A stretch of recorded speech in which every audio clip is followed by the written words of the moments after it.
नमस्कार. मी Leonardo the Vinci. इतिहासाच्या पानांवर मला प्रबोधन काळातील एक अष्टपैलू व्यक्तिमत्व म्हणून ओळखलं जाते. मी फक्त एक कलाकार नव्हतो, तर मी एक जिज्ञासू विद्यार्थी होतो, ज्याला हे जग कसं चालतं हे जाणून घ्यायचं होतं.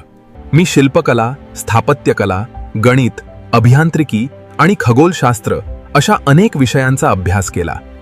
हो, हे खरं आहे की जगाने मला एक चित्रकार म्हणून खूप प्रेम दिलं. माझी मोनालिसा आजही लोकांसाठी एक कोडं आहे. तिचं ते गूढ हास्य आणि द लास्ट सपर या माझ्या चित्राने चित्रकलेची व्याख्याच बदलून टाकली. विद्यार्थी मित्रांनो, मला तुम्हाला एकच सांगायचं आहे, ज्ञान मिळवण्याची जिद्द कधीच सोडू नका. शिका, प्रयोग करा आणि जगाला काहीतरी नवीन देऊन जा. अशाच मजेदार पद्धतीने इतिहास शिकण्यासाठी जाधव सरांच्या लर्न विथ फन या चॅनलला आत्ताच सबस्क्राईब करा आणि माझ्या या व्हिडिओला लाईक करायला विसरू नका. धन्यवाद. व्हिडिओ आवडला असेल तर लाईक या बटनावर क्लिक करा, चॅनलला सबस्क्राईब करा आणि तुमच्या मित्रमैत्रिणीला हा व्हिडिओ शेअर करा. कॉमेंट बॉक्समध्ये तुमचे नाव व गावाचे नाव कॉमेंट करा.